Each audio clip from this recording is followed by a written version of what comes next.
Democracy. কিন্তু কেন যারা গণ অভ্যুত্থানের শক্তিকে চ্যালেঞ্জ করার সাহস পাচ্ছে তারা কারা এবং কেন? এই দুই কেনার জবাব হচ্ছে সরকারের নির্লিপ্ততা এবং আইন শৃঙ্খলা পরিস্থিতি নিয়ন্ত্রণে তাদের ব্যর্থতা। আমরা বলতে চাইনি 8ই আগস্ট এই অন্তর্বর্তীকালীন সরকার গঠিত হওয়ার পর থেকে আমরা সবসময় এই অন্তর্বর্তীকালীন সরকারের সফলতা কামনা করেছি। আমরা এই অন্তর্বর্তীকালীন সরকারের সাথে সবসময় সহযোগিতা প্রদান করেছি সর্বতোভাবে। কিন্তু আজকে গণ অভ্যুত্থানের শক্তিকে চ্যালেঞ্জ করা হচ্ছে, বিভিন্নভাবে পরিকল্পিতভাবে ইস্যু সৃষ্টি করে সেই ইস্যুর মধ্য দিয়ে বাংলাদেশের ফ্যাসিবাদ বিরোধী গণতান্ত্রিক আন্দোলনের ঐতিহ্যবাহী সংগঠন বাংলাদেশ জাতীয়তাবাদী দলকে কলঙ্কিত করার একটি অপচেষ্টা লক্ষ্য করা যাচ্ছে। কারা এগুলো করছে? কারা ফ্যাসিবাদের পুনর্বাসনের পথটা পুনরায় সৃজন করতে চাচ্ছে? সেই প্রশ্নের জবাব আমরা দিতে পারি। যারা ফ্যাসিবাদের আগমন চায়, যারা বাংলাদেশে ফ্যাসিবাদের প্রত্যাবাসন চায়, পুনর্বাসন চায়, বাংলাদেশে গণ অভ্যুত্থানের শক্তিকে চ্যালেঞ্জ করার এবং বিভিন্ন ইস্যু সৃষ্টি করে গণ অভ্যুত্থানের শক্তিকে কলঙ্কিত করার চেষ্টা করছে তারা। আজকে বাংলাদেশে লক্ষ্য করুন, প্রতিশ্রুত ফেব্রুয়ারির জাতীয় সংসদ নির্বাচনের জন্য সরকার কি পদক্ষেপ নিচ্ছে। আমরা আশা করেছিলাম লন্ডন বৈঠকের পর প্রফেসর ইউনূস সাহেব, মাননীয় প্রধান উপদেষ্টা, আপনি যথাযথ প্রক্রিয়ায় নির্বাচন কমিশনে নির্বাচনের প্রস্তুতির জন্য ফেব্রুয়ারির প্রথম সপ্তাহে নির্বাচনের প্রস্তুতির জন্য আপনি আপনার মেসেজ ইনস্ট্রাকশন যথাযথ প্রক্রিয়ায় দিবেন। কিন্তু আমরা লক্ষ্য করলাম আপনি আইন শৃঙ্খলা বাহিনীর সাথে বৈঠক করছেন, প্রস্তুতি নেওয়ার কথা বলছেন, কিন্তু নির্বাচন কমিশনকে আপনি এখনো অফিসিয়ালি ফেব্রুয়ারির প্রথম সপ্তাহে নির্বাচন অনুষ্ঠানের জন্য এখনো কোনো যথাযথ প্রক্রিয়ায় ইনস্ট্রাকশন দেন নাই। আশা করব এই জাতিকে আশ্বস্ত করবেন, জনগণকে আশ্বস্ত করবেন, অতি শীঘ্র যথাযথ প্রক্রিয়ায় প্রধান উপদেষ্টার কার্যালয় থেকে সেই মেসেজ আপনি নির্বাচন কমিশনে প্রদান করবেন। আমরা চাই বাংলাদেশে যে নির্বাচন সর্ববিশ্বতে অনুষ্ঠিত হবে এই নিরপেক্ষ সরকারের অধীনে, সেই নির্বাচন যেন পৃথিবীর মধ্যে একটি দৃষ্টান্ত স্থাপন করে। এটা অবাধ, সুষ্ঠু, নিরপেক্ষতায় যেন একটি জ্বলন্ত প্রমাণ হয়, সারা পৃথিবীর কাছে প্রশংসিত হয়, এর স্বচ্ছতা নিয়ে যেন কোনো প্রশ্ন না ওঠে। সেই জন্য আমরা বাংলাদেশের সকল গণতান্ত্রিক রাজনৈতিক শক্তি ঐক্যবদ্ধভাবে সকলে মিলে আপনাকে সহযোগিতা করব। আপনাদের সহযোগিতা করতে আমরা অঙ্গীকারাবদ্ধ, এই জাতির কাছে আমরা অঙ্গীকারাবদ্ধ। আমরা সহযোগিতা করার জন্য অঙ্গীকার করেছি, কিন্তু সরকারের পদক্ষেপ দেখে মানুষ যেন আশ্বস্ত হয় যে তারা আমাদের সহযোগিতা নিতে চায়। যেন এরকম কোন প্রশ্নের উদ্যোগ না হয় যে বিভিন্ন কায়দায় যারা ইস্যু সৃষ্টি করছে, সুপরিকল্পিতভাবে নির্বাচনকে বানচাল করার জন্য, সুপরিকল্পিতভাবে নির্বাচনকে বিলম্বিত করার জন্য যারা চেষ্টা করছে, তারা যেন আশ্রয় প্রশ্রয় না পায়।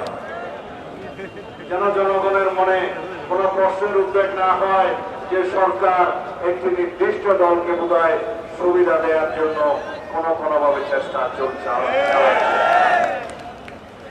আমরা প্রত্যাশা করি নাই ফ্যাসিবাদী প্রতীত শক্তি গোপালগঞ্জে হোক আর যেখানে হোক গণ অভ্যুত্থানের শক্তির উপরে হামলা করার সাহস পাবে।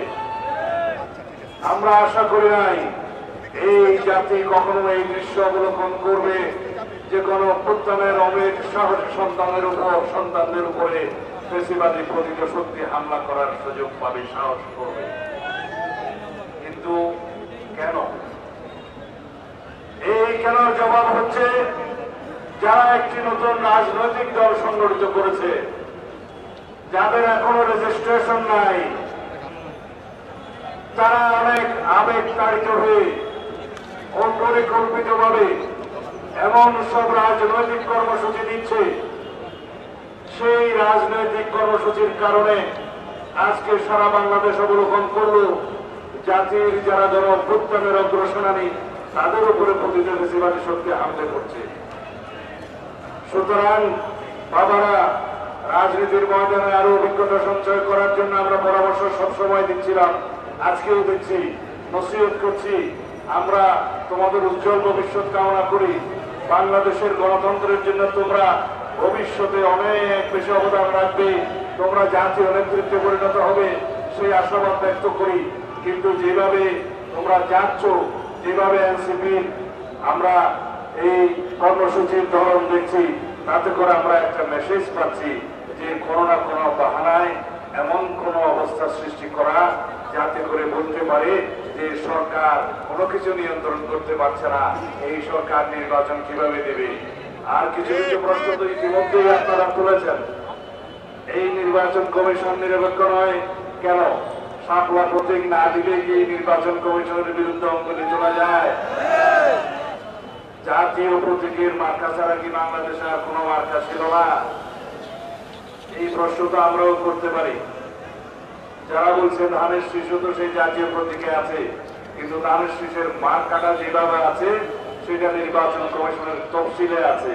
সেই তফসিল অনুযায়ী এটা বহু আগে 1978 সালের আগে সেই মার্কা ওখানে বিদ্যমান ছিল। সেই মার্কা নিয়ে আজ পর্যন্ত কেউ প্রশ্ন তুলে নাই। সুতরাং রাজনৈতিক বক্তব্য প্রদানকালে রাজনৈতিক ইতিহাসটা আগে চর্চা করে বক্তব্য দেওয়া উচিত। যারা বলছে আইন শৃঙ্খলা পরিস্থিতির অবনতি হচ্ছে, কিন্তু সরকারের তো আপনারাও অংশ। কাদেরকে আপনারা উদ্দেশ্য করে বলছেন যে সরকারের অংশ আপনারা? ঘুরিয়ে ফিরিয়ে বাংলাদেশের মানুষ সবই জানে আপনাদের দুইজন উপদেষ্টা সেই সরকারে বসে আছে। 2 দিন পরে তারা আপনাদের সাথে জয়েন করবে, তারপরে আপনাদের সাথে নির্বাচন করবে। এই দৃশ্য তো আমরা দেখার জন্য অপেক্ষা করছি। বাংলাদেশের জনগণ সবই জানে, বোঝে। সুতরাং অত্যন্ত সতর্ক পদক্ষেপের সাথে বাক্য চয়ন করা দরকার, রাজনৈতিক কর্মসূচি প্রণয়ন করা দরকার। আমরা আশা করি বাংলাদেশের গণতান্ত্রিক শক্তিগুলোর মধ্যে যে কোনো ধরনের ফাটল সৃষ্টির প্রয়াস যেন ফ্যাসিবাদী শক্তি না পায়। যদি এই ফ্যাসিবাদী শক্তি ফ্যাসিবাদ বিরোধী গণতান্ত্রিক আন্দোলনে যে ঐক্য গড়ে উঠেছে তার মধ্যে ভাঙন সৃষ্টির সুযোগ পায়, তাহলে সেই পতিত ফ্যাসিবাদ আবার জয়ী হবে। আমরা কি সেটা চাই? বাংলাদেশে কখনো ফ্যাসিবাদের আগমন হোক সেটা চাই? এদেশের জনগণ কি ফ্যাসিস্ট হাসিনার কোনোদিন চেহারা দেখতে চায়? সুতরাং এই ফ্যাসিবাদ বিরোধী যে জাতীয় ঐক্য গড়ে উঠেছে, বাংলাদেশের মানুষ যে জাতীয় ঐক্যকে শক্তিতে পরিণত করেছে, এই জাতীয় ঐক্যের বিরুদ্ধে যেন কোনো পদক্ষেপ না ওঠে, এই জাতীয় ঐক্যের মধ্যে যেন কোনো ফাটল সৃষ্টি না হয়, সেইভাবে আমাদেরকে সকল রাজনৈতিক দলকে গণতান্ত্রিক শক্তিকে ঐক্যবদ্ধভাবে এগিয়ে যেতে হবে।